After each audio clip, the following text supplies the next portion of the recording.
Shalom, selamat pagi Bapak Ibu yang kekasih di dalam Tuhan. Berjumpa lagi dalam renungan hati. Hari ini kita akan berbicara bersama-sama dari Injil Lukas pasal yang ke-17 mulai ayat yang ke-11 sampai ayat yang ke-19.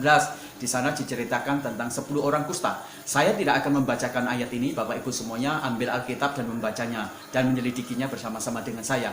Hari ini kita akan berbicara tentang kekuatan kasih karunia Tuhan Yesus. Bapak Ibu, ketika kita berbicara tentang sakit kusta, maka kita bisa melihat dalam perjanjian lama dan perjanjian baru, perlakuan-perlakuan yang seringkali tidak manusiawi terjadi kepada orang-orang yang sakit kusta. Orang yang sakit kusta seringkali dianggap sebagai orang yang tidak memiliki masa depan. Orang yang sakit kusta seringkali dianggap sebagai orang-orang yang memiliki nasib yang sangat malang.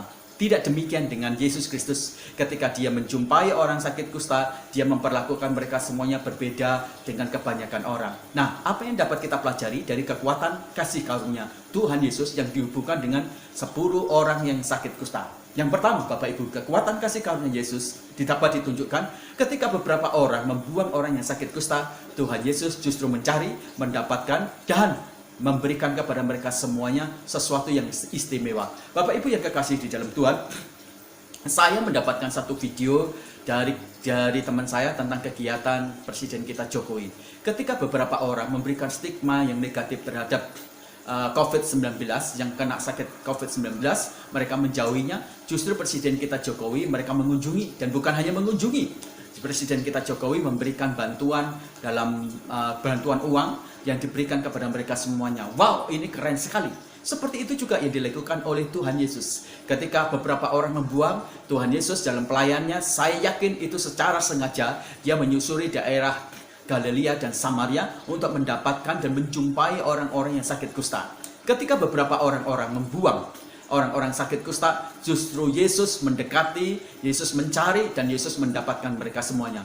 Orang sakit kusta secara sosial, mereka mendapatkan sanksi sosial, mereka dibuang dari hadapan orang-orang yang merasa sehat, mereka dikucilkan, dan mereka dijauhkan dari kehidupan yang nyata. Dan bukan hanya itu, secara keagamaan juga, para imam kemudian juga memberikan sebuah legalitas bahwa orang-orang yang sakit kusta mereka harus dibuang. Dan secara geopolitik juga, orang-orang yang sakit kusta tidak mendapatkan perlakuan hukum yang istimewa. Dan itu sangat menyesakkan. Bagaimana dengan Yesus? Yesus justru memberikan satu jaminan. Kepada orang-orang yang sakit kusta, Yesus mencari, Yesus mendapatkan, dan Yesus tidak pernah membuang. Siapapun dirimu, hari ini saya ingin mengatakan satu kebenaran. Mungkin engkau bukan orang yang percaya kepada Yesus. Mungkin engkau berkata, saya adalah orang jahat. Mungkin engkau berkata, saya adalah seorang pendosa. Saya adalah pelaku kejahatan. Ingat, ketika engkau diperlakukan dan engkau dianggap sampah dan dibuang, Yesus akan dengan kekuatan kasih karunia menjumpai Anda, mendapatkan Anda, mencari Anda, dan Dia tidak akan pernah membuang Anda semuanya. Saya jadi ingat apa yang dikatakan oleh di dalam Daud dalam Mazmurnya, di Mazmur pasal yang ke-71 ayat yang ke-9. Jangan membuang aku Tuhan pada masa tuaku, janganlah meninggalkan aku ketika kekuatanku habis. Nah Bapak Ibu, itu adalah satu seruan dari Daud kepada Tuhan. Tuhan jangan buang aku, Tuhan jangan tinggalkan aku di masa tuaku dan ketika kekuatanku habis. Bapak Ibu, saya jadi ingat tentang kisah legenda masa lampau dari Jepang. Ada anak-anak setelah melihat orang tuanya menjadi tua dan tidak memiliki kekuatan dan habis kekuatannya, mereka memiliki kecenderungan membawa orang tuanya ke gunung dan dibuang di sana. Orang bisa lakukan itu Bapak Ibu, tetapi Tuhan Yesus tidak akan pernah membuang Bapak Ibu semuanya. Tuhan Yesus tidak akan pernah menjauhkan dan meninggalkan Anda semuanya. Justru Tuhan Yesus akan memiliki agenda dalam karya keselamatan kasih karunia-Nya. Dia mencari Anda, Dia akan mendapatkan Anda, Dia tidak akan membuang Anda semuanya. Di dalam Mazmur pasal yang ke-94 ayat 14, Daud berkata, sebab Tuhan tidak akan membuang umatnya dan miliknya sendiri juga tidak akan ditinggalkan. Ini adalah keyakinan yang sangat pasti dari Daud ketika dia melihat kekuatan kasih karunia dari Tuhan dia sendiri. Bahkan di dalam Mazmur pasal 17 ayat 20, Daud berkata, sekalipun ayah ibuku meninggalkanku, namun Tuhan akan menyambut aku. Nah ini luar biasa. Ingatlah baik-baik. Ketika Anda merasa bahwa Anda tidak layak, tidak pantas, dan Anda dianggap sampah dan dibuang, Yesus akan mencari Anda, mendapatkan Anda, dan tidak akan membuang Anda semuanya. Suara kasih karunia yang kedua, Bapak Ibu yang kekasih dalam Tuhan, ketika beberapa orang lain cuek dengan pergumulan Anda, teriakan Anda, keluh kesah Anda, Yesus justru menyendengkan telinganya, mendengarkan setiap keluh kesah Anda semuanya. Bapak Ibu, 10 orang kusta ini berteriak dengan nyaring kepada Yesus dengan teriakan yang penuh dengan belas kasihan, penuh dengan sebuah teriakan yang sangat berharap Yesus mendengarkannya. Dan apa yang dilakukan oleh Yesus? Yesus berhenti dari perjalanannya, Yesus mendengarkan seruan mereka, Yesus menyendengkan telinganya kepada seruan orang itu. Bapak Ibu, hari-hari ini kita mendapati begitu banyak orang-orang yang ingin didengar suara keluhannya, yang ingin didengar curhatannya. Tetapi ironisnya, kita mendapatkan fakta bahwa sedikit sekali, minim sekali orang-orang yang ingin mendengar, yang ingin menjadi pendengar yang baik terhadap seruan orang lain, keluh kesah orang lain. Sedikit sekali. Inilah sesuatu yang ironis. Ada begitu banyak orang yang ingin berkeluh kesah, tetapi ternyata tersedia sedikit sekali orang-orang yang mau menjadi pendengar yang baik. Bapak Ibu yang kekasih dalam Tuhan, itu ironis. Jadi jangan heran kalau kita mendapatkan sekarang ini ada begitu banyak orang sekarang sejatinya mereka mengalami depresi dan stres tinggi karena tidak ada orang yang mau mendengar keluh kesah mereka. Tidak ada orang yang mau mendengar curhat mereka semuanya. Teman saya berkata, kalau kau ingin mendapatkan seorang pendengar yang baik, pergilah ke psikiater. Maka seluruh keluh kesahmu dan curhatmu pasti akan didengar dengan baik oleh mereka. Tapi itu bergantung dari keuangan yang kamu miliki. Berapa banyak kamu berani membayar mereka. Tapi itulah yang terjadi Bapak Ibu. Ketika kita ingin mencurhati seluruh kehidupan kita, keluh kesah kita semuanya, orang akan menjadi pendengar yang baik ketika kita berani bayar harga mahal bagi mereka semuanya. Bagaimana dengan Yesus? Yesus tidak demikian. Yesus justru menyendengkan telinganya terhadap keluh kesah Anda semuanya. Yesus menyendengkan telinganya untuk mendengar setiap keluh kesahnya. Yesus menjadi pendengar yang baik bagi kita semuanya. Kalau Anda punya masalah, pergilah dan berlarilah kepada Yesus. Maka Dia pasti akan mendengar Anda semuanya. Setiap keluh kesah Anda semuanya. Sekalipun itu lemah, Yesus sangat mendengar setiap keluh kesahnya.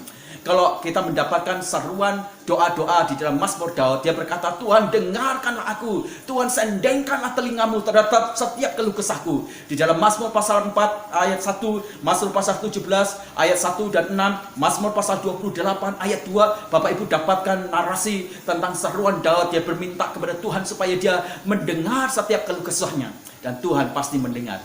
Bapak Ibu, yang terakhir, suara dari kasih karunia Tuhan Yesus Kristus adalah sementara orang lain cuek dan tidak memberi pertolongan terhadap masalah-masalah, Yesus justru dia menjadi penolong dan menjawab kebutuhan-kebutuhan masalah-masalah. Nah Bapak Ibu yang kekasih di dalam Tuhan, ketika 10 orang kusta ini berteriak kepada Yesus, di sana secara narasinya tidak ada kata-kata Tuhan sembuhkanlah. Dia berkata, Guru,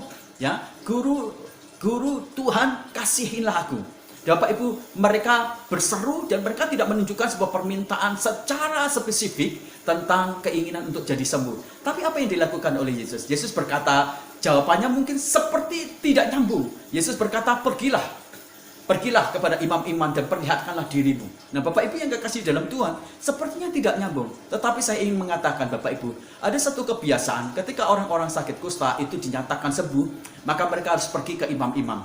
Dan imam-imam kemudian akan meneliti dan memberikan legalitas bahwa mereka sudah sembuh. Jadi ketika Tuhan Yesus memberikan perintah kepada 10 orang kusta untuk pergi ke imam-imam, pendeknya atau kebenarannya adalah bahwa mereka sudah dinyatakan sembuh oleh Tuhan Yesus. Bapak Ibu, ini luar biasa. Ketika beberapa orang lain tidak peduli kepada Anda terhadap masalah Anda semuanya, Yesus sangat peduli dan Dia akan menjadi penolong bagi Bapak Ibu semuanya. Dan bukan hanya menjadi penolong, tetapi Yesus menjawab kebutuhan-kebutuhan Anda semuanya dan Dia memenuhkannya. Bapak Ibu, di dalam Efesus pasal yang ketiga ayat yang ke-20 dikatakan demikian. Bagi Dialah yang melakukan jauh lebih banyak dari apa yang kita doakan, apa yang kita pikirkan, seperti yang ternyata dari kuasa-Nya yang bekerja di dalam kehidupan kita semuanya. Wow, ini luar biasa. Bahkan keluhan-keluhan yang belum kita nyatakan, doa-doa yang belum kita ungkapkan secara spesifik berkaitan dengan permintaan kita, tetapi Tuhan Yesus sudah mendengar. Dan Dia bukan hanya mendengar, tapi Dia sudah menjawab dan memberikan pertolongan terhadap kebutuhan-kebutuhan kita semuanya. Maka ingatlah baik-baik, ketika Anda memiliki pergumulan yang berat, apapun juga, datanglah dan berlarilah kepada Kristus Yesus yang memiliki kekuatan kasih karunia yang besar. Maka Anda akan mendapatkan sesuatu yang menggairahkan hidup Anda dan memberikan jaminan satu pengharapan yang pasti luar biasa. Tuhan memberkati kita semuanya di pagi hari ini. Hiduplah di dalam kasih karunia Tuhan Yesus. Dan jangan pernah lari dari kasih karunia Tuhan Yesus. Karena Anda akan beruntung di sepanjang hidup Anda semuanya. Tuhan memberkati kita semuanya di pagi ini. Haleluya. Amin.